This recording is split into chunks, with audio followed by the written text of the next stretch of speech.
සාදරයෙන් පිළිගන්නවා සියලු දෙනාම.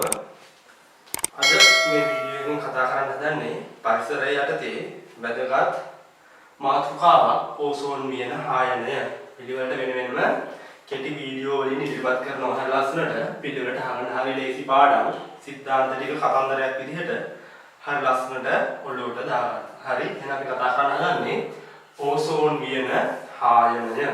එකපාරටම පාඩමට එන්නේ නැහැ. සියලු කරුණු සංක්ෂිප්තව ඉදිරිපත් කරනවා. හින්දා පාඩම පටන් ගන්න පුතේ ඉස්සෙල්ලාම ඕසෝන් වියන ආයනය කියන සංසිද්ධියට යන්න කලින් අපි පොඩ්ඩක් බලමු. අපිට මේ පෘථුවිය, හරි අපි ජීවත් වෙන මේ පෘථුවියේ පැවැත්මට අත්‍යවශ්‍ය සාධක ටිකක් තියෙනවා. ලස්සනට අදාළ පොයින්ට් එකට එනවා. හරිද? එහෙනම් පෘථුවියේ පැවැත්ම, හරිද? පෘථුවියේ පැවැත්ම ගැන කතා කරොත් මේ පෘථුවියේ පැවැත්ම තියෙන්න නම් පුතේ අංක 1 ප්‍රශස්ත උෂ්ණත්වයක් තියෙන්න ඕනේ. හරිද? පෘථුවියේ ජීවයේ පැවැත්මට ප්‍රශස්ත උෂ්ණත්වයක් තියෙන්න ඕනේ. හරිද? ඔය විදිහටම ජලය තියෙන්න ඕනේ. හරි ජලය තියෙන්න ඕනේ. අපේ මාතෘකාව මතක වෙලා නෙමෙයි ඕසෝන් වියන ආයනය තමයි. එහෙනම් පෘථුවියේ පැවැත්ම ගැන පොඩ්ඩක් කතා කරනවා. පෘථුවියේ පැවැත්මට පුතේ අනිවාර්යෙන් පෘථුවියට ප්‍රශස්ත උෂ්ණත්වයක් තියෙන්න ඕනේ. හරි ජීවයේ පැවැත්ම. ජලය තියෙන්න ඕනේ. ඊට අමතරව වායු ගෝලයේ ප්‍රශස්ත ඔක්සිජන් මට්ටමක් තියෙන්න ඕනේ. හරි ප්‍රශස්ත ඔක්සිජන් මට්ටමක් තියෙන්න ඕනේ. ඔන්න ඔය ටික පෘථුවියේ පැවැත්ම සඳහා බලපාන මූලික දේවල් විදිහට අපිට ඉදිරිපත් කරන්න පුළුවන්. හරිද? එහෙනම් මේ සියල්ල සඳහාම පෘථුවියට ශක්තිය අවශ්‍යයි. ශක්තිය. එහෙනම් පෘථුවියේ පැවැත්මට පුතේ අත්‍යවශ්‍යම එක්කෙනා ශක්තිය. හරිද? එහෙනම් ශක්තිය ගත්තොත් පෘථුවියට ශක්තිය මම මෙහෙම පෘථුවිය කියලා ගත්තොත් පෘථුවියට ශක්තිය අවශ්‍යයි. පෘථුවියට ශක්තිය ලැබෙන්නේ සූර්යාගෙන්. ටිකට කියනවා හරිද? පෘථුවියට ශක්තිය ලැබෙන්නේ සූර්යාගෙන්. අපි දන්නවා සූර්යාගේ සිට පෘථුවියට ශක්තිය සම්ප්‍රේෂණය වෙන්නේ විකිරණය කියන ක්‍රමය මගින්. විකිරණය. හරි මේ විකිරණය කියන ක්‍රමය මගින් කිරණ ඔස්සේ තමයි සූර්යාගේ සිට පෘථුවියට ශක්තිය ලැබෙන්නේ මේ පෘථුවියට. හිතන්න. මෙහෙම විකිරණ මගින් පෘථුවිය ශක්තිය ලබා ගන්නවා. හරි. එතකොට අපිට මේ සූර්යයා ශක්තිය නිකුත් කරන්නේ අපිට අත්‍යවශ්‍යම විකිරණ කියලා නෙමෙයි. මේ සූර්යයා මගින් නිකුත් කරන විකිරණ ප්‍රධාන වශයෙන් අපිට කොටස් දෙකකට වෙන් කරන්න පුළුවන්. හිතකර සහ අහිතකර. හරිද? මේ සූර්ය විකිරණ හිතකර විකිරණ තියෙනවා, අහිතකර විකිරණ තියෙනවා. හරිද? මේකෙදි මේ අහිතකර විකිරණ කියන්නේ අධිශක්ති කිරණ. අධිශක්ති කිරණ. හරිද? ඒ කියන්නේ මේ විකිරණ මගින් ජෛවාණු වල ව්‍යුහය වෙනස් කරනවා. ජෛවාණු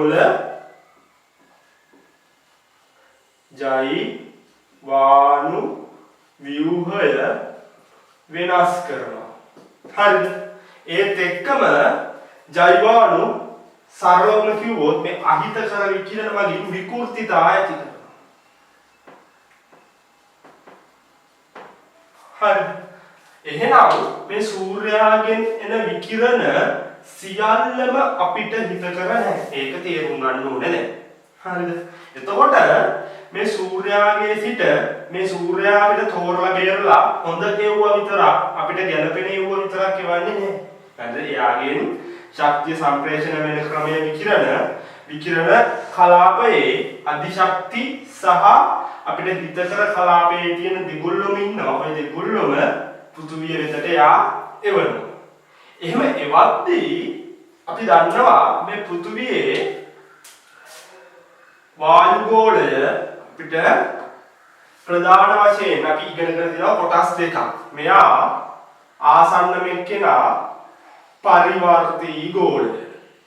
දන්නව ඈ? සාමාන්‍ය වශයෙන් කිව්වොත් කිලෝමීටර් 15ක් දක්වා කලාපය. පරිවර්තී ගෝලය.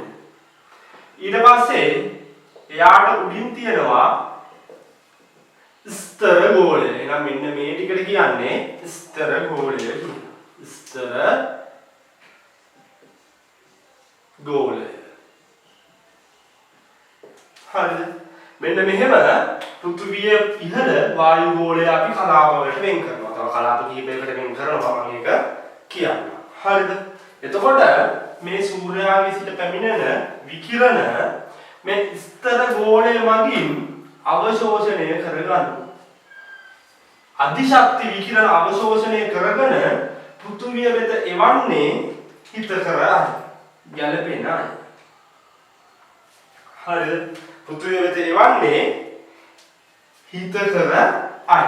මේකෙදි වෙන්නේ මෙන්න මේ ස්තර ගෝලය තුල මේ අහිතකර අධිශක්ති විකිරණ පුරා ගන්න පුළුවන් ස්තර තියෙනවා.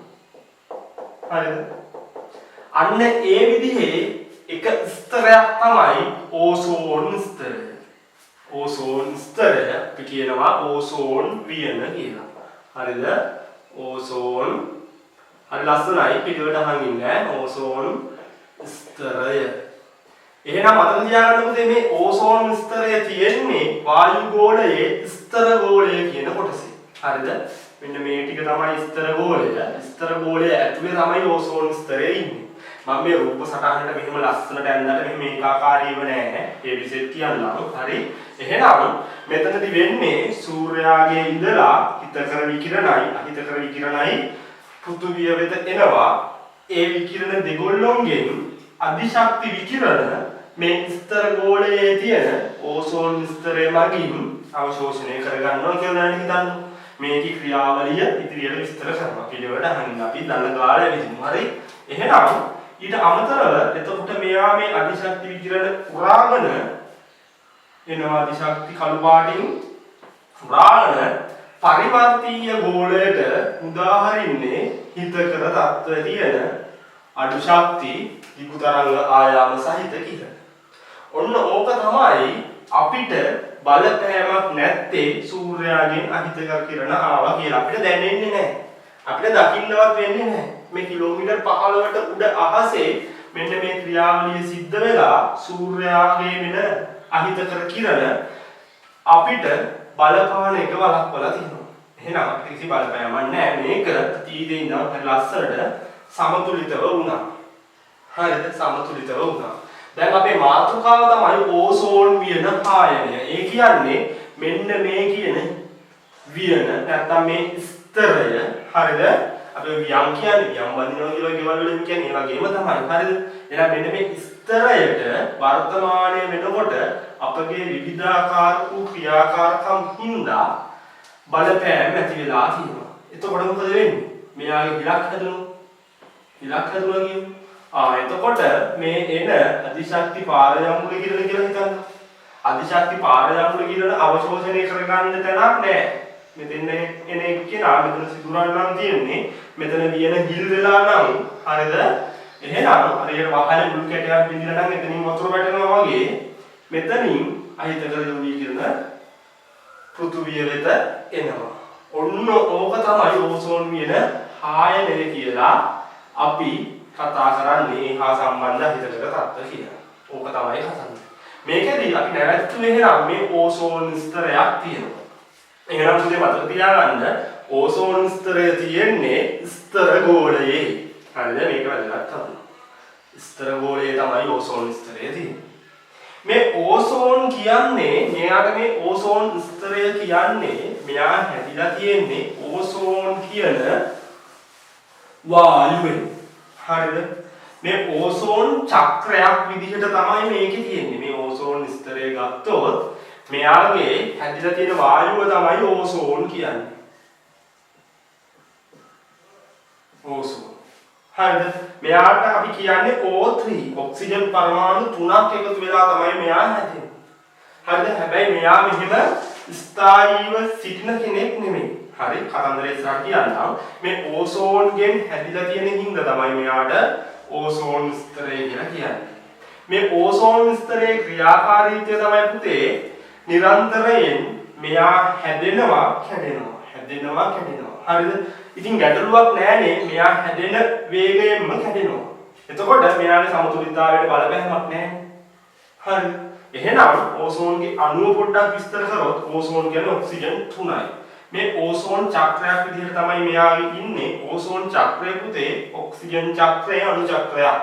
හරිද? නිකම් ව්‍යුහය හැම්දොත් මෙන්න මෙහෙම හරිද? ආයි 3යි 4යි 8යි 6යි මෙයා රින මෙයා දැන් මෙන්න මෙහෙම තමයි අපි ඔක්සිජන් නෙමෙයි ඕසෝන් අණුව ඉදිරිපත් කරන්නේ. අපි දන්නවා ඔක්සිජන් අණුව O2 කියන්නේ ද්විත්ව බන්ධන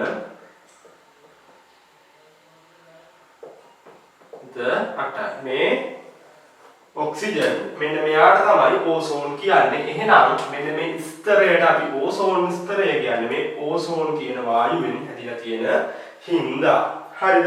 ඊට අමතරව මේ ඕසෝන් ගැන කතා කරොත් මේ ඕසෝන් පාවිච්චි කරන්නේ ජලයේ අහිතකර බැක්ටීරියා වෛරස් වගේ විනාශ කරන්න අපිට පාවිච්චි කරන්න පුළුවන්. හරිද? ඕසෝන් අපිට හඳුනා ගන්න පුළුවන් මෙයා මේ අප්‍රසන්න ගඳක් තියෙන වායුවක්. හරිද? හරි පිළිකුල් අප්‍රසන්න ගඳක් තියෙන වායුවක්. මේ ඕසෝන් වායුව හරිද සාමාන්‍ය තත්ත්වයට තේ ඇති වෙන්නේ නැහැ. හරිද? අධි ශක්ති තත්ත්ව තියෙන්න ඕනේ. හරිද? එහෙනම් සාමාන්‍ය තත්ත්වයට තේදී ඕසෝන් හැදෙන්නේ නැහැ. ඒ කියන්නේ ඇතිවීමට ප්‍රබල සාධක තියෙන්න ඕනේ. එහෙනම් ඕසෝන් ඇති වෙන්න නම් පුතේ ප්‍රබල සාධක තියෙන්න ඕනේ. ප්‍රබල සාධක ඒ යටතේ අපිට කියන්න පුළුවන් අකුණු ගැසීම. මෙන්න මේ වගේ ක්‍රියාකාරකම් වලදී අකුණු ගැසීම ඕසෝන් ඇති වෙනවා. හරිද? එහෙනම් මේක ඕසෝන් ඇති වෙනවා නැති වෙනවා. හැදෙනවා කැඩෙනවා. හැදි කැඩෙනවා. ඕක තමයි මේ ඕසෝන් ස්තරය වෙන්නේ.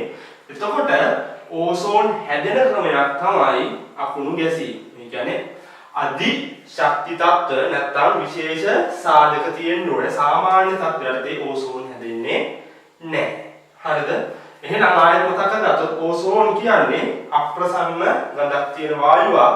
තමන් ආශ්වාස කරොත් ඔක්සිජන් තමන්ට කැස්ස ගතිය සහ මේ ආශ්වාස නාල වලට පොඩි පිච්චීමක් වගේ දැනීමක් ඇති වෙනවා කියලා තමයි සඳහන් වෙන්නේ. හරිද? පිළිවෙල බලමු. එහෙනම් ඕසෝන් කියන්නේ ඔන්න ඔය කියන වායුවට ඔක්සිජන් ත්‍රිත්ව බන්ධන තියෙන මෙයාගෙන් තමයි ඕසෝන් වියන හැදිලා තියෙන්නේ. හරි එහෙනම් ඊළඟ කතා කරන්න ගන්නේ වායු ගෝලයේ තියෙන ස්තර ටික. අපි පහසුව දකා වායු ගෝලය ප්‍රධාන කොටස් කිහිපයකට අපි වෙන් කර ගන්නවා පුතේ. ඒ ස්තර ටිකේ නම් ටික මතක තියාගන්න. මෙන්න මේ කිලෝමීටර් සීමා තුල තමයි මෙවුවා පිහිටන්නේ කියලා පොඩ්ඩක් මතක තියාගන්න. හරිද? එහෙනම් වායු ගෝලය ගත්තොත් පුතේ ඉස්සලාම මම පෘථුවිය අඳින්නම් මෙහෙම. මේ පෘථුවිය. හරිද?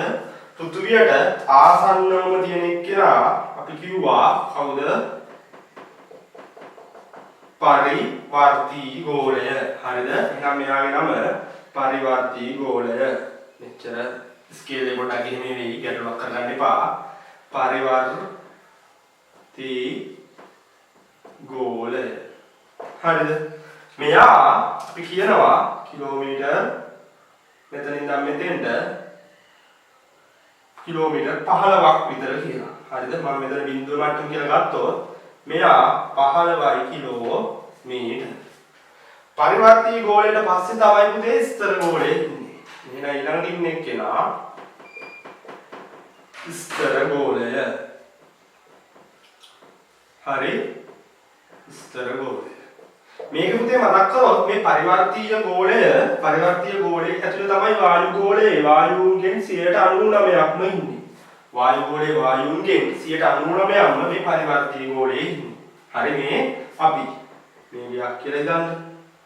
හරි මේ මිනිස්සේ එහෙනම් අපි අයිති වෙන්නේ මේ පරිවර්තී ගෝලයට. මුණ දීලා ඉන්නේ. හරි අපිට උඩින් ස්තර ගෝලයේ ඉන්නවා. එහෙනම් ස්තර ගෝලයේ අවසානය තියෙන්නේ කිලෝමීටර් 50 වගේ දුරින්. හරිද? කිලෝමීටර් 50 වගේ දුරින් මෙතනදී මතක තියාගන්න මේ පරිවර්තී ගෝලය හරිද කිලෝමීටර් 15ක් වගේ මෙතනදී උෂ්ණත්වය සෙල්සියස් අංශක ඍණ 50ක් විතර වෙනවා. අවසානයේ උෂ්ණත්වය සෙල්සියස් අංශක ඍණ 50ක් විතර වෙනවා. හරිද? දැන් අපි ගත්තොත් එවරස්ට් වගේ එවරස්ට් කන්ද කිලෝමීටර් 9ක් විතර උසයි කියලා කියනවා. හරි? ඒ කියන්නේ අධික සීතයි මේ හරිය. හේතුව ඔක තමයි. ඊට පස්සේ ස්තර ගෝලය කිලෝමීටර් 50ක් දක්වා දිවෙනවා. මේකෙදි මේ ස්තර ගෝලය ඇතුලේ තමයි ඕසෝන් ස්තරය තියෙන්නේ. හරිද? සාමාන්‍ය පුතේ මේ සමස්ත වායු ගෝලය ගත්තොත් ඕසෝන් ස්තරය කියන්නේ ලුණු සිවියක් වගේ. ලුණු සිවියක් වගේ ඉතා කිටි මේක හරිය ලස්සනට ඒකාකාරව නැහැ. හරිද? මේ හැමතැනම එකම ඝනකමට නැහැ. ඒක මතක තියාගන්න. එහෙනම් මෙතනදී මේ ඕසෝන් ස්තරය මෙයා තමයි අපේ මාතෘකාව. අපසරිය දැනගෙන ඉන්නේ වටිනවනේ. එහෙනම් ඕසෝන් ස්තරයේ ඉන්නේ ස්තර ගෝලයේ. හරිද? ස්තර ගෝලයට පස්සේ කිලෝමීටර් 50 ඉඳන් කිලෝමීටර් 100 දක්වා හරිද? කිලෝමීටර් 50 ඉඳන් කිලෝමීටර් 100 දක්වා මිසෝ ගෝලය. මේක සාමාන්‍යයෙන් අපි දක්වන්නේ නැහැ. මේ දෙකම එකට තමයි අපි කියන්නේ. එහෙනම් මෙතනදී කිලෝමීටර් 100 දක්වා මෙයාට කියනවා මිසෝ ගෝලය. හරිද? මේකෙදි වෙන්නේ මිසෝ ගෝලයේදී හරිද උෂ්ණත්වය අඩු වෙනවා. ඉහළට යන්න මෙතනදී උෂ්ණත්වය අඩු වෙනවා. ස්තර ගෝලයේ දිගේ ඉහළට යන්න උෂ්ණත්වය වැඩි වෙනවා. පොඩ්ඩක් ඉන්නේ පරස්පර තත්ත්වයක් තියෙනවා. හරිද? මිසෝ ගෝලයේ තියෙන්නේ කිලෝමීටර් 100 වගේ තත්ත්වය දක්වා. ඊට පස්සේ තමයි තාප ගෝලය. මෙයාට කියනවා තාප ගෝලය කිලෝමීටර් 500යි දක්වා. හරිද? එහෙනම් මෙන්න මෙයා තාප ගෝලය. හරිද? එහෙනම් මේ 500 උඩ එක්කනට අපි කියනවා බහිර්ගෝලය. හරිද? එතන ඉඳන් සියල්ලම බහිර්ගෝලය උෂ්ණත්වය වැඩි වෙනවා. එහෙනම් බහිර්ගෝලය. ඔන්න ඔය ටික තමයි වායු ගෝලයේ ස්තර. මේ ඔක්කොම බහිර්ගෝලයට අයිති. මේකෙදි මතක තියාගන්න පරිවර්තීය ගෝලයට තමයි අපි ගැටෙන්නේ. එයාගේ 99.9%ම වායුන් පිරීලා තියෙනවා. ඊට පස්සේ අපේ මාතෘකාව වන ඕසෝන් වියන හායනයට සම්බන්ධ ඕසෝන් වියන ඉන්නේ ස්තර ගෝලයේ. හරිද? ඕසෝන් ස්තරයේ තියෙන්නේ ස්තර ගෝලයේ. ඊට පස්සේ ස්තර ගෝලයෙන් පස්සේ මිසෝ ගෝලය තියෙනවා. ඒකෙදි ක්‍රමයෙන් ඉහළට යන්න උෂ්ණත්වය අඩු වෙනවා. සාමාන්‍යයෙන් මෙතනදී වැඩිවීමක් සිද්ධ වෙන්නේ. හරිද? ඊට පස්සේ තාප ගෝලය දැන් ටික ටික කොහොමවත් උෂ්ණත්වය ඉහළ යෑම සිද්ධ වෙනවා. ඔන්න ඔය කියන ගෝල 1 2 3 4 5ක් තියෙනවා. එහෙමත් නැත්නම් සමහර විට සමහර පොත්පත්වල පරිවර්තීය ගෝලය, ස්තර ගෝලය, තාප ගෝලය සහ බහිර්ගෝලය විදිහට අර්ථ දක්වනවා. එතකොට මේ කිලෝමීටර් පරාසය එකක් වෙනවා. හරිද? ඔය විදිහට තමයි වායු ගෝලයේ ස්තර වලට අපි වෙන් කරන්නේ. ඊට පස්සේ අපි දැන් කතා කරන්න හදන්නේ ඕසෝන් වියන ගැන. හරිද? සහ ඕසෝන් වියනේ ක්‍රියාවලිය. එහෙනම් මේ ඕසෝන් වියන හරි ගත්තොත් ඕසෝන් වියන සාමාන්‍ය මෙයා කිලෝමීටර් 20 35 අතර පරාසයේ ඉන්නවා කියලා හිතනවා. හරිද? කිලෝමීටර් 20 35 සීමාවේ වගේ තියෙන්නේ කියලා තමයි ඕසෝන් ස්තරය හිතන්නේ. හරිද? ඒ කියන්නේ ස්තර ගෝලය ගත්තොත් ස්තර ගෝලයේ මේ පෘථුවිය හරිද? පෘථුවිය මේ හරිය මම ගන්නොත් පෘථුවිය තියෙනවා. හරිද? මෙහෙම පරිවර්තීය ගෝලය මෙහෙම ස්තර ගෝලය ගත්තොත් ස්තර ගෝලයේ ඉන්න එක්කෙනෙක් තමයි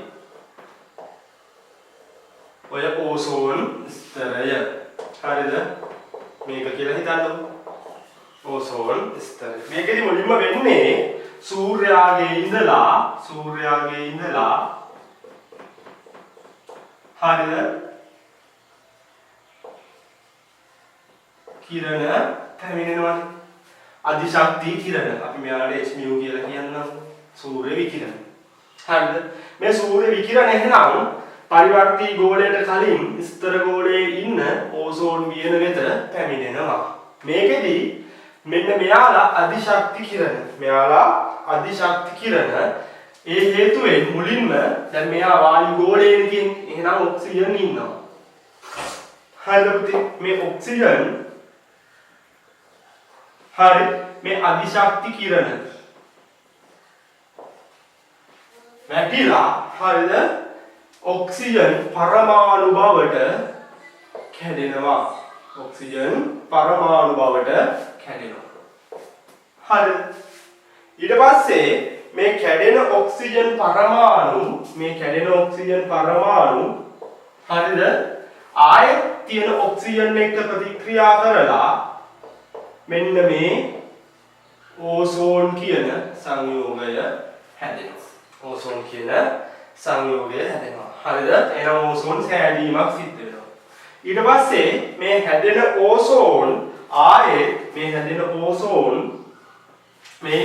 ඕසෝන් මියනේදී වෙන්නේ ඕක. හැදෙන ඕසෝන් ආයෙත් හරිද? මේ h mu සූර්ය විකිරණ හමුවේ ඔක්සිජන් පරමාණු බවට බිඳහිලීමක් සිද්ධ වෙනවා. මේක නැවත සිද්ධ වෙනවා. එහෙනම් මේක සාරාංශයක් වශයෙන් අපිට ඔක්සිජන් කියන එක්කෙනා ඕසෝන් එක්ක ප්‍රත්‍යාවර්තව කැඩෙනවා, සෑදෙනවා. මෙන්න මේ විදිහට ඉදිරිපත් කරන්න පුළුවන්. හරිද? ඔන්න ඔය සමතුලිතතාවය මෙන්න මේකේ තියෙනවා කියලා කියනවා. හරිද? ඒ කියන්නේ මෙතනදි වෙන්නේ හරිද? ඕසෝන් හැදෙනවා අධිශක්ති සූර්ය විකිරණ. අපි කිව්වා ඕසෝන් නිකන් හැදෙන්න බෑ කියලා. හරි? ඒ කියන්නේ විශේෂ තත්ත්ව යටතේ. එහෙනම් මෙතනදී මේ සූර්යාගේ සිට පැමිණෙන අධිශක්ති කිරණ පාවිච්චි කරගෙන ඔක්සිජන් පරමාණු බවට බිඳහෙලිලා ඒ ඔක්සිජන් පරමාණු නැවත ඔක්සිජන් එක්ක ක්‍රියාත්මක වෙලා ඕසෝන් සෑදීම සිද්ධ වෙනවා. ඊට පස්සේ ඒ සෑදෙන ඕසෝන් හරිද? ඕසෝන් ස්ථායී නෑ. හරිද? ක්ෂණිකයෙන් වෙනස් වෙන සුළුයි. ඒ හින්දා මේ හැදෙන ඕසෝන් ආයෙත් සූර්ය විකිරණ මගින් ඔක්සිජන් පරමාණු බවට හැදෙනවා. හරි? එහෙනම් මෙන්න ඕසෝන් හැදුනා, මෙන්න ඕසෝන් බිඳුනා. සෑදෙනවා කැඩෙනවා. මෙන්න මේ සමතුලිතතාවය මෙයා තුල සිද්ධ වෙනවා නිරන්තරයෙන් සූර්ය විකිරණ. ඔන්න ක්‍රියාවලිය තමයි ඕසෝන් වියනේ වෙන්නේ. හරිද? එතකොට මෙතනදී කිසි ගැටලුවක් නැහැ පුතේ. මේ වියන හරිය ලස්සනට තියෙනවා නම් හරිද? මෙතන ලැබුණොත් මෙතන කන්නම් මම. හරිද? ඕසෝන් සෑදෙන ශීඝ්‍රතාවය,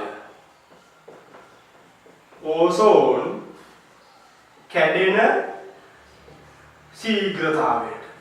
මේ ශීඝ්‍රතාව දෙක සමානයි නම් කිසි ගැටලුවක් නැහැ. මේ ඕසෝන් ස්තරය හරි ලස්සනට තියෙනවා. හරිද? මේ ඕසෝන් ස්තරය හරි ලස්සනට තියෙනවා. හැබැයි බැරි වෙලාවත් ඕසෝන් සෑදෙන්නේ සාමාන්‍යයෙන් සෑදෙන ක්‍රම අඩුයි. අපි කිව්වා අකුණු ගැසීම් වගේ තත්ත්ව. ඕසෝන් කැඩෙන එක තමයි මෙතනදී වෙන්නේ. ඕසෝන් කැඩෙන ශීඝ්‍රතාවය අඩු වුණා කියමු. වැඩි වුණා කියමු. ඕසෝන් කැඩෙන ශීඝ්‍රතාවය වැඩි වුණොත් ඒහා ශීඝ්‍රතාවයෙන් ඕසෝන් සෑදෙන්න විදිහක් නැහැ. හරිද? අපේ ක්‍රියාකාරකම් හේතුවෙන් මෙයා කැඩෙන ශීඝ්‍රතාවය වැඩි වෙනවා. එතකොට මොකද වෙන්නේ? මෙන්න මේ සමතුලිතතාවය බිඳෙනවා. එහෙනම් මෙතනදී ඕසෝන් ක්‍රමක්‍රමයෙන් අඩු වෙනවා. ඕසෝන් ප්‍රතිශතය ක්‍රමක්‍රමයෙන් අඩු වෙනවා. ඕසෝන් ප්‍රතිශතය ක්‍රමක්‍රමයෙන් අඩු වෙලා දිගු කාල සීමාවක් තුලදී මෙහෙම ඕසෝන් නැති වෙලා සිදුරු ඇති වෙන්න පුළුවන්. ඕක තමයි ඕසෝන් කියන ආයනය කියලා අපි කතා කරන්නේ. හරිද? එහෙනම් දීර්ඝ කාලයක් යද්දී ඕසෝන් කැඩෙන ශීඝ්‍රතාවය හැදෙන ශීඝ්‍රතාවයට වඩා වැඩි වුණොත් මෙන්න මේ ප්‍රශස්ත ඕසෝන් ප්‍රතිශතය අඩු වෙලා ඕසෝන් වියනේ ඕසෝන් ප්‍රමාණය අඩු වෙනවා. හරිද? හැබැයි මෙතන මතක තියාගන්න පුතේ මේ ඕසෝන් වියන කියන එක්කෙනා 100% ඕසෝන්ගෙන් හැදිලා නෙවෙයි ඉන්නේ. 100% ඕසෝන් නෑ මෙයා.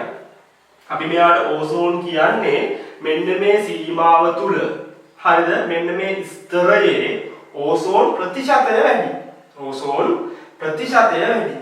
හරිද? මිලිමීටර් 3ක් වගේ ගණකම සාමාන්‍යයෙන්. හරිද? ඒකාකාරවත් නැහැ. හරි ලස්සනට නැහැ. හරිද? එහෙනම් ඒ හින්දා තමයි මේකට ඕසෝන් ස්තරය කියන්නේ. ඕසෝන් මිල ආයනය කියන්නේ මෙන්න මේ සමතුලිතතාවය බිඳෙන වෙලාව. හරිද? ඒ කියන්නේ විවිධ බාහිර සාධක මගින් ඕසෝන් කැඩෙන ශීඝ්‍රතාවය වැඩි වෙනවා මෙන්න මේ කලාපේ. මේ කලාපයේ ඕසෝන් කැඩෙන ශීඝ්‍රතාවය වැඩි වුණොත් ඒහා සමගාමීව ඕසෝන් හැදෙන්නේ නැත්නම් මොකද වෙන්නේ? මෙන්න මේ කලාපයේ ඕසෝන් ප්‍රතිශතය අඩු වෙනවා. ඕසෝන් ප්‍රතිශතය අඩු වුණොත් මොකද වෙන්නේ? මේ පැමිණෙන අතිශක්ති UV කිරණ අවශෝෂණය කරගන්න ඕසෝන්ලා නැහැ. එතකොට මොකද වෙන්නේ? එහෙනම් ඉතින් ප්‍රමාණාත්මක විදියට ඕසෝන් නැති වුණොත් මෙයාලා පෘථිවිය වෙත පැමිණෙනවා. ඔන්නෝක තමයි අපි කියන්නේ අහිතකර තත්වය කියලා. මේ අතිශක්ති කිරණ අපි කිව්වා මුලින්ම පාඩම් පටන් ගන්න කතන්දරයක් වගේ මේගොල්ලෝ එන්නේ නැතුව බාධකයක් විදිහට මෙයා හරි ලස්සනට ක්‍රියාත්මක වෙනවා. මේ බාධකයේ සමතුලිතතාවය බිඳ හෙළුනොත් ඒ කියන්නේ වහලයක් කියලා හිතන්නකො මෙයා. කාලයත් එක්ක මේ වහලේ උළු කැට ගන්න අඩු වෙනවා. දැන් උළු කැටයක් කැඩුනොත් අපි උළු කැටයක් තියන්න ඕනේ වහලෙට. දැන් මෙතනදි වෙන්නේ උළු කැට දෙකක් කැඩෙනවා. අපි තියන්නේ උළු කැට එකයි කියලා හිතන්න. එතකොට සිදුරක්නේ. එතකොට මේ සිදුරේ මොකද වෙන්නේ? අවුව වෙලාවට අවුව වැස්ස වෙලාවට වැස්ස මෙන්න මේ தත්ත්ව අපිට බලපාන්න ගන්නවා. හරි ලස්සනයි කතන්දරේ. හරිද? අන්න ඒක තමයි සිද්ධිය. උළු කැටයක් කැඩෙනවා වගේම තමයි. හරිද? වහලේ උළු කැට යම් කිසි ශීඝ්‍රතාවයකින් කැඩෙනවා නම් අපි දැනගන්න ඕනේ පාරිසරික தත්ත්ව වලින් බේරෙන්න නම් ඒ ශීඝ්‍රතාවයම වහලේ හදලා ෆිනිෂ් කරන්න. දැන් මෙතන වායුගෝලයේ ඕසෝන් ස්තරයේ අපි කරන ක්‍රියාකාරකම් හින්දා ඕසෝන් කැඩෙන ශීඝ්‍රතාවය වැඩි වෙනවා. ඕසෝන් කැඩෙන ශීඝ්‍රතාවය වැඩි වෙනවා. ඕසෝන් කැඩෙන ශීඝ්‍රතාවයත් එක්කම හැදෙන්නේ නැහැ. ඒක තමයි අවාසනාව. හරිද? හැදෙන්නේ නැහැ. ඒ හින්දා මෙන්න මේ කලාපයේ ඕසෝන් ප්‍රතිශතය අඩු වෙලා සූර්යාගේ සිට පැමිණෙන අධිශක්ති පාරජම්බුල කිරණ අවශෝෂණය කරගන්න කෙනෙක් නැති වෙනවා. හරිද? එහෙනම් මෙන්න මේ සමතුලිතතාවය බිඳිනවා. ඕක තමයි ඕසෝන් කියන ආයනයේ කතන්දරේ. මූලික ප්‍රතික්‍රියාවේ මත තියාගන්න. ඔක්සිජන් හරිද සූර්ය විකිරණ හමුවේ ඔක්සිජන් පරමාණු බවට බෙදෙනවා. ඊට පස්සේ මේ ඔක්සිජන් පරමාණු ඔක්සිජන් එක්ක එකතු වෙලා ඕසෝන් හැදෙනවා. ඕසෝන් සෑදීම. හරිද? ඒත් එක්කම ආයේ සූර්ය විකිරණ වගේ මේ හැදිච්ච ඕසෝන් ඔක්සිජන් පරමාණු බවට පත් වෙනවා. ඕක නිරන්තරයෙන් සිද්ධ වෙවි තියෙනවා. ඒ කියන්නේ මේ ඕසෝන් ස්තරය තුල ඕසෝන් කියන්නේ ඔක්සිජන්ගේ අණු චක්‍රයක් ඕසෝන් ඔක්සිජන් බවට පරිවර්තනය වීම මෙන්න මේ ආකාරයෙන් මෙයා තුල පවතිනවා. ඕක තමයි ක්‍රියාවලිය. හරිද? එහෙනම් අපි ඕසෝන් ගැන සම්බන්ධ ක්‍රියාවලිය හරියට මුලට සිටට ඉගෙන ගත්තා. දැන් අපි කතා කරන්න දන්නේ ඕසෝන් කියන ආයනය. ඕසෝන් කියන ආයනය කියන ක්‍රියාවලියට බලපාන්නේ ප්‍රධාන වශයෙන්ම මේ ක්ලෝරින් මුක්ත කන්දක. හරිද? කියන්නේ මිනිසාගේ ක්‍රියාකාරකම් හේතුවෙන් වායුගෝලයේ ස්තර ගෝලයේ වෙතට යන ක්ලෝරින් මුක්ත කන්දක හේතුවෙන් තමයි ඕසෝන් කියන ආයනය ප්‍රධාන වශයෙන් සිද්ධ වෙන්නේ. හරිද? ඒ කියන්නේ ක්ලෝරින් මුක්ත කන්දක ප්‍රධාන වශයෙන් මේක තමයි හේතුව. ක්ලෝරින් මුක්ත කන්දක ස්තර ගෝලයට යන්නේ හරිද? පුතේ ක්ලෝරින් අඩංගු රසායනික සංයෝග වායුගෝලයේදී වියෝජනය වෙනවා. හරිද? ඒ කියන්නේ අපේ පරිවර්තී ගෝලයේ ඉඳලා ස්තර ගෝලයට ක්ලෝරින් අඩංගු රසායනික සංයෝග ගිහිල්ලා රසායනික සංයෝග වියෝජනය වෙලා තමයි ක්ලෝරීන් මුක්ත ඛණ්ඩක හැදෙන්නේ. මේ ක්ලෝරීන් මුක්ත ඛණ්ඩක වල ක්‍රියාකාරීත්වයේ හේතුවෙන් තමයි ඕසෝන් වියනේ ඔක්සිජන් කැඩීමේ ශීඝ්‍රතාවය වැඩි වෙන්නේ. හරිද? ඒ කියන්නේ ඔක්සිජන් බිඳ හෙළීමේ ශීඝ්‍රතාවය වැඩි වෙනවා. සමතුලිතතාවය බිඳ හැටිලා කාලයත් එක්ක ඔක්සිජන් ප්‍රතිශතය අඩු වෙනවා. ඒකට මෙන්න මේ ක්ලෝරීන් බලපානවා. හරිද? එහෙනම් මේ ක්ලෝරීන් සම්බන්ධයෙන් වැදගත්ම ක්ලෝරීන් ලැබෙන එක්කෙනා තමයි CFC. එතකොට මේ CFC වායුව කියන්නේ අපි මෙයාට කියනවා ක්ලෝරෝ ෆ්ලෝරෝ කාබන් කියලා. CFC. හරිද? එහෙනම් මේ ඕසෝන් වියන ආයනය සඳහා ක්ලෝරීන් මුක්ත ඛණ්ඩක පාවිච්චි වෙන ක්ලෝරීන් මුක්ත ඛණ්ඩක ඕසෝන් වියනට ලබා දෙන එක්කෙනෙක් තමයි ක්ලෝරෝ ෆ්ලෝරෝ කාබන් කියන්නේ. මෙතනදී ක්ලෝරීන් මුක්ත ඛණ්ඩකම වෙන්න ඕනේ නැහැ. හරිද? වෙන අවස්ථාවක් තියෙනවා මම කියන්නම්. මෙතන ප්‍රමුඛතාවය එක වෙන්නේ CFC. ක්ලෝරෝ ෆ්ලෝරෝ කාබන්. හරිද? මෙයා ගැන පොඩි විස්තරයක් කියන්න හදන්නේ පිළිවෙලට අහන්න. මේ ක්ලෝරෝ ෆ්ලෝරෝ කාබන් කියන්නේ සීතකරණවල වායු සමීකරණවල සිසිලන කාරකයක් විදිහට පාවිච්චි කරන වායුවක්. ඊට අමතරව ඔය සුවඳ විලවුන් වල ස්ප්‍රේ කරද්දී ස්ප්‍රේ වෙන ගතිය වෙනුවෙන් පාවිච්චි කරන්නේ මේ CFC කියන වායුව. හරිද? විසිරණ ක්‍රියාවලිය සඳහා. මෙතනදී මේ කාබන් මේ ෆ්ලෝරීන් ක්ලෝරීන් සංයුක්තයක් තමයි ක්ලෝරෝ ෆ්ලෝරෝ කාබන් වල තියෙන්නේ. සරලවම කිව්වොත් කාබන් එකක හෝ දෙකක හරි කාබන් එකක් හරි දෙකක් හරි තියෙන අපි මෙහෙම ගත්තොත් හරිද කාබන් එකක් හරි කාබන් එකක් තියෙන මෙහෙම හයිඩ්‍රෝ කාබනයක හරිද මේක හයිඩ්‍රෝ කාබනයක් මේ හයිඩ්‍රෝ කාබනයක මේ හයිඩ්‍රජන් ගැලවිලා ගිහිල්ලා අපි කිව්වා CFC කියන්නේ කෘතිම වායුවක්. හයිඩ්‍රජන් ගැලවිලා ගිහිල්ලා හයිඩ්‍රජන් වෙනුවට ක්ලෝරීන් සහ ෆ්ලෝරීන් කියන අණු සම්බන්ධ වෙලා තමයි ඔය CFC වායු හැදෙන්නේ. එහෙනම් මෙතනදී මෙයාගෙන් හරිද හයිඩ්‍රජන් ගැලවිලා කාබන් එක්ක සෙට් වෙනවා ෆ්ලෝරීන් ෆ්ලෝරීන් ක්ලෝරීන් ක්ලෝරීන්. හරිද? ඔය විදිහටම අපිට ඕන නම් තව කාබන් එක්ක ෆ්ලෝරීන් එකයි ක්ලෝරීන් ක්ලෝරීන් ක්ලෝරීන් ක්ලෝරීන් 3යි. ඔහොම විවිධ දැන් තව ඕන නම් ෆ්ලෝරීන් 3යි ඔහොම සම්බන්ධ වෙන්න පුළුවන්. මෙන්න මෙයාට අපි කියනවා CFC කියලා. මෙයාට තමයි අපි කියන්නේ CFC කියලා. හරිද? මේවා CFC ප්‍රභේද. හරිද? CFC 12 CFC 11 ඔය විදිහට කියනවා සමස්තයක් විදිහට මේ ඔක්කොටම අපි කියනවා ප්‍රියෝන කියලා. ප්‍රියෝන කියලා කියනවා. ඕක තමයි CFC අණුවේ ව්‍යුහය. හරිද? ඒ කියන්නේ කාබන් එකක් හෝ දෙකක් තියෙන. දෙකක් තියෙන්න පුළුවන් කිසි ගැටලුවක් නැහැ. කාබන් එකකින් තමයි උදාහරණයක් ගත්තේ. කාබන් එකක් හෝ දෙකක් තියෙන හයිඩ්‍රෝ කාබනයක හයිඩ්‍රජන් පරමාණු වෙනුවට ක්ලෝරීන් සහ ෆ්ලෝරීන් ක්ලෝරීන් සමෙන්නේ ක්ලෝරීන් සහ ෆ්ලෝරීන් අණු එකට බැඳිලා තමයි මේ CFC වායුව අපි හදන්නේ කෘතිමව. මෙහෙම හදන මේ ක්ලෝරීන් සහ ෆ්ලෝරීන් අඩංගු CFC ස්ථායී වායුව. මෙයා ස්ථායී වායුවක් සහ අපි කිව්වා මෙයාලගේ අර්ධ ජීව කාලය අවුරුදු 100 ගාණක්. හරිද? අවුරුදු 100 ගාණක්. එහෙනම් ඊට අමතරව මේගොල්ලෝ වාෂ්පශීලී. එතකොට මෙයාගෙදි වෙන්නේ හරිද පුතේ? හරියට බලාගන්න එහෙනම් අපි විසින් හදන CFC හරිද?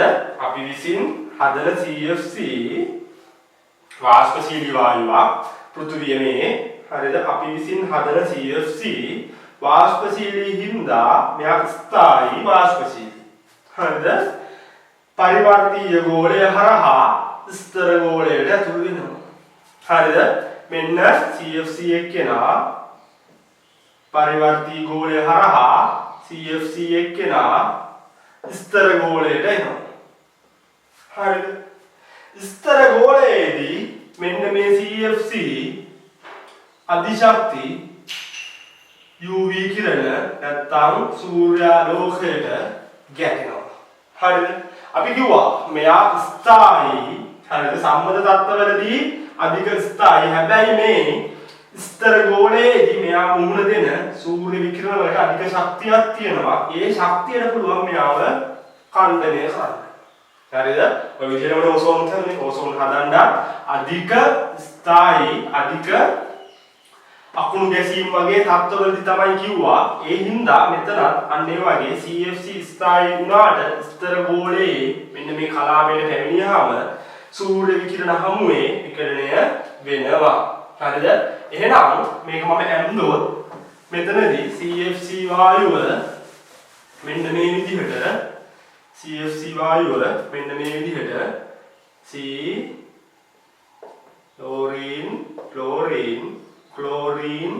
chlorine කියන්නේ මෙන්න CFC වායුව. මෙයාගේ මතට අධිශක්ති සූර්ය විකිරණ වැටිලා මේ CCl කාබන් ක්ලෝරීන් බන්ධනය කැඩෙනවා. හරිද?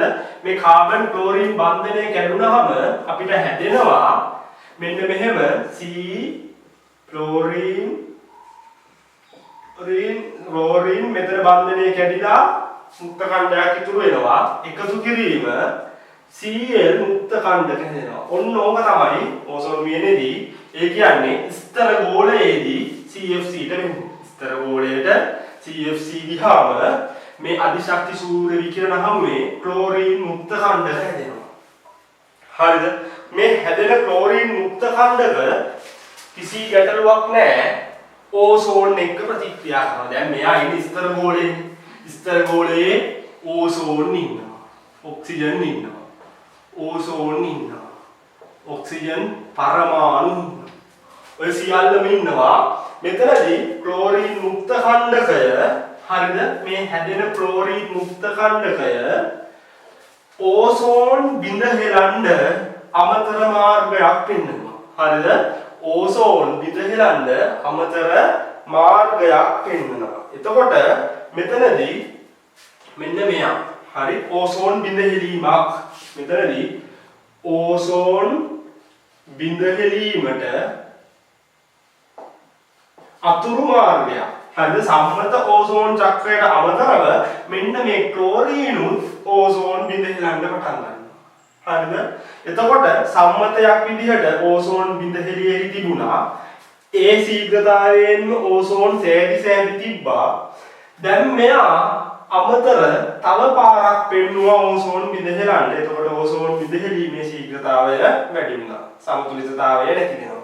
ඕක තමයි මෙයාගේ ක්‍රියාකාරීත්වය.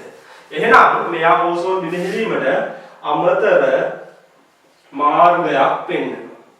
හරිද? ඒ කියන්නේ මෙතනදී මේ වායු ගෝලයේ ඉන්න ඕසෝන් එක්ක මේ ක්ලෝරීන් මුක්ත කණ්ඩකය ප්‍රතික්‍රියා කරලා හරිද? OCl හරිද? එක්ක ඔක්සිජන් හදනවා. හරිද? OCl එක්ක ඔක්සිජන් හදනවා කිසි ගැටලුවක් නැහැ. කණ්ඩකය OCl. හරිද? ඊට පස්සේ මේ OCl හරිද? දැන් වායු ගෝලයේ තව ඕසෝන් ඉන්නවා, ඔක්සිජන් ඉන්නවා, ඔක්සිජන් පරමාණු ඉන්නවා. එහෙනම් මේ OCl ඔක්සිජන් පරමාණුත් එක්ක හරිද? ආයේ ක්ලෝරීන් මුක්ත කණ්ඩකයකුයි ඔක්සිජනුයි හදනවා. ඔන්න ක්‍රියාවලිය. ඔච්චරයි කතන්දරේ. හරිද? එහෙනම් මේ OCl ආයේ වායු ගෝලයේ ඇයි මේ සමතුලිතතාවය දැන් අපි කලින් ඉගෙන ගත්ත සමතුලිතතාවය සිද්ධ වෙවි තියෙන්නේ. ඒ හින්දා අර ස්තර ගෝලයේ ඔක්සිජන් ඉන්නවා, ඕසෝන් ඉන්නවා, ඔක්සිජන් පරමාණු ඉන්නවා.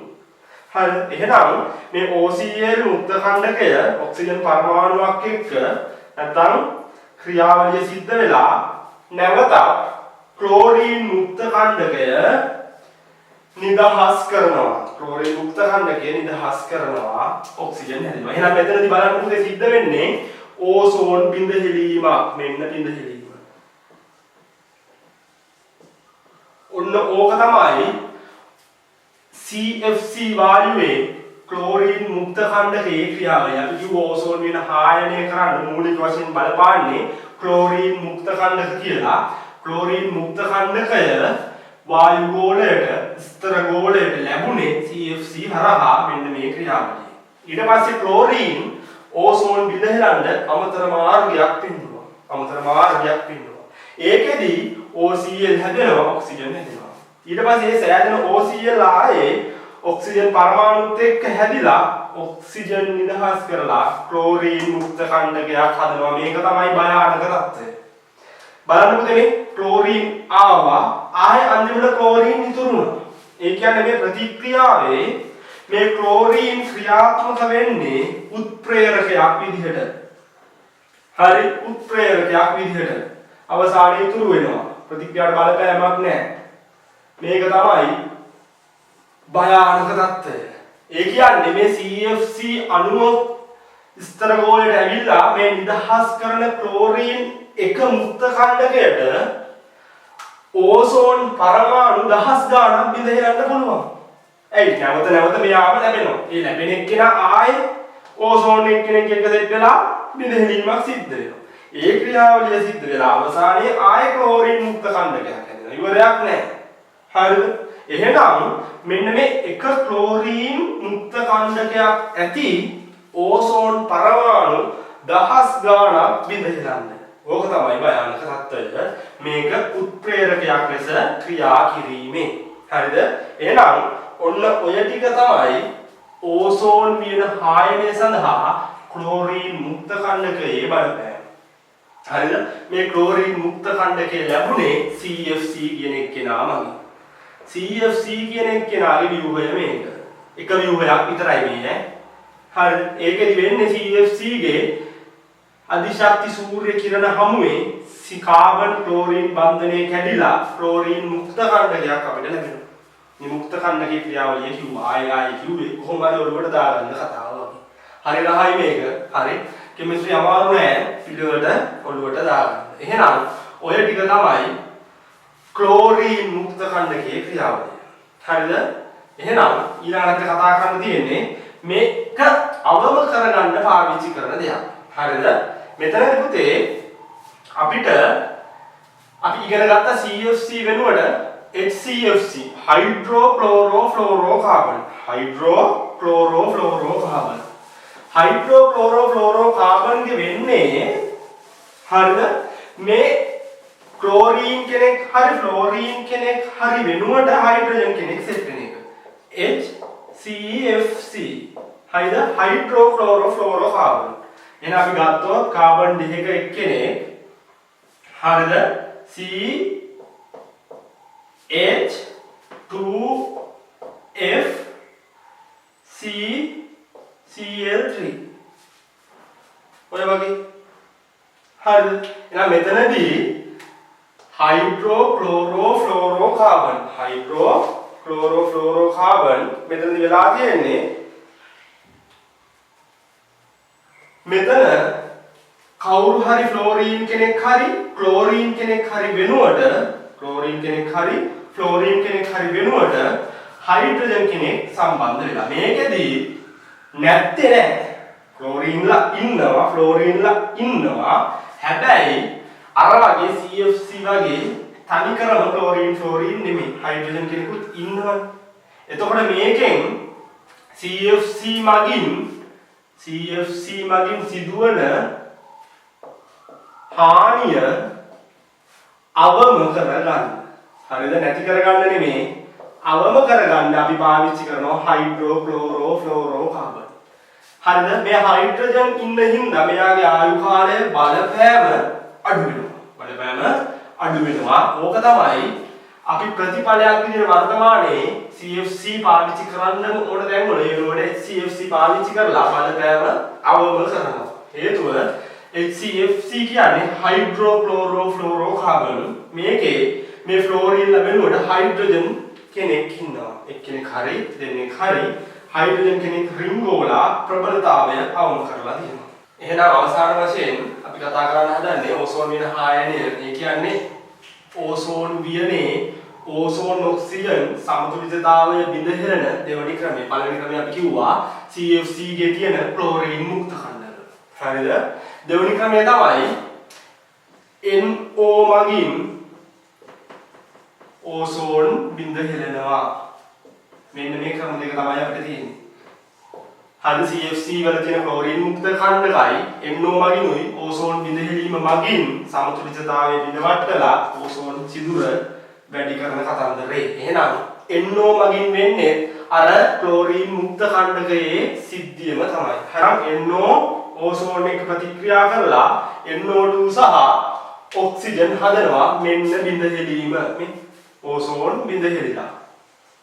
හරිද? ඊට පස්සේ මේ NO2 ඔක්සිජන් පරමාණුත් එක්ක ආයේ NO හැදෙනවා. හරිද? මේ NO2 ඉන්නවනේ. දැන් අපි ඊට පස්සේ ඕනනම් O3 H mu හමුවේ හරිද? O2 කියමු. ඔක්සිජන් සූර්ය විකිරණ හමුවේ ඔක්සිජන් පරමාණු වලට කැඩිලා තියෙනවා. මේක තියෙනවා. වායු ගෝලයේ. ඊට පස්සේ මේ NO2 එකතු වෙනවා මේ ඔක්සිජන් පරමාණුත් එක්ක එකතු වෙලා ආයේ NO හැදෙනවා. NOත් එක්ක හැදෙනවා ඔක්සිජන් වායුව. ඔක්සිජන් වායුව. එතනදී ඔක්සිජන් වායුව හැදෙනවා. හරි තුන්දැනේ 2.3 1.3 හරියට ලුවා නෑ. එහෙනම් බලන්න පුතේ මෙතනදී NO මගින් ඕසෝන් බිඳ හෙළිලා කොහෙදවත් ආයේ ඕසෝන් හැදිල්ලක් නැහැ. ඕසෝන් හැදෙන්නේ අකුණු ගැසීමගේ ක්‍රියාවලිය වලදී. හරිද? මෙතනදිත් අපි කරන්නේ අරකෙදි බිඳ හෙළීමේ ශීඝ්‍රතාවය වැඩි කරන එක. හරිද? එතකොට බලන්න NO ඕසෝන් එක්ක ප්‍රතික්‍රියා කරලා NO2යි ඔක්සිජනුයි හැදෙනවා. ඊට පස්සේ වායු ගෝලයේදී සූර්ය විකිරණ හමුවේ ඔක්සිජන් පරමාණු බවට කැඩෙනවා. මේ පරමාණුත් එක්ක මේ හැදෙන O2. ඒ කියන්නේ මෙන්න මේ O2 හරිද? මේ O2 NO2 ඔක්සිජන් පරමාණුත් එක්ක NO හැදෙනවා. මෙන්න කතන්දරේ. ආය බාහන තත්ත්වයක් මුලින් හිටපු NO අවසානයේ පින්නවා. මුලින් හිටපු NO අවසානයේ පින්නවා. එහෙනම් මෙතනදී උත්ප්‍රේරකයක්. හරි ඒ කියන්නේ නැවත යෙදීමක් සිද්ධ වෙනවා. මේ එක්කෙනෙක්ට ඕසෝන්ලා 100,000 ගණනක් වටන්න පුළුවන්. හරිද? ඒ කියන්නේ මෙයාලා එක්කෙනෙක් ගියොත් ඇති මෙයාලා 1000 ගණනක් බිඳ හෙලන්න. එහෙනම් සමතුලිතතාවයට බලපෑමක් ඇති කරන දෙවෙනි ක්‍රමය තමයි NO මගින් ඕසෝන් බිඳ හෙලීම. මේ දෙන්නම හරි ලස්සනට පැහැදිලි කරා. එහෙනම් මෙන්න මේ ක්‍රියාවලි දෙක මගින් ප්‍රශස්ත ඕසෝන් චක්‍රය බිඳ හෙළුවොත් හරිද? බිඳ හෙළුවොත් හරිද? බිඳ හෙලෙනවා හේතුව පුතේ බිඳ හැලීමේ ශීඝ්‍රතාවය සෑදීමේ ශීඝ්‍රතාවය මේ දෙක ගත්තොත් බිඳ හැලීමේ ශීඝ්‍රතාවය වැඩි වෙනවා මෙන්න මේ කරුණු දෙකෙන්. බිඳ හැලීමේ ශීඝ්‍රතාවය වැඩි වුණොත් මෙන්න මෙහෙම හරිද? සූර්යාගේ ඉඳලා පැමිණෙන ස්තර ගෝලයේ ඉන්න ඕසෝන් ස්තරයේ ඕසෝන් සංයුතිය අඩු වෙනවා. ඒ කියන්නේ ඕසෝන් ප්‍රතිශතය අඩු වෙනවා. මෙයාගේ හරිද? මෙයාගේ O3 ප්‍රතිශතය අඩු වෙනවා. මෙන්න මේ සමතුලිතතාවය බිඳ හෙළුණු හින්දා. හරිද? සමතුලිතතාවය කැඩුණු හින්දා. ඕසෝන් ප්‍රතිශතය අඩු වුණාම ඒ කියන්නේ අපි කිව්වා මෙයා හරි ඒකාකාරව නැහැ. මෙයාට ඕසෝන් ස්තරය කියන්නේ මේ කලාපයේ ඕසෝන්ගේ සාන්ද්‍රණය වැඩි. නැත්නම් ඕසෝන්ගේ සංයුතිය වැඩි. එහෙනම් මේ ඕසෝන් ප්‍රතිශතය කාලයක් එක්ක අඩු වෙලා මෙහෙම මේ වියනේ සිදුරු හැදෙනවා. ඕසෝන් නැති තැන් බවට පත් වෙනවා. හරිද? සමහර කලාප. හරිද?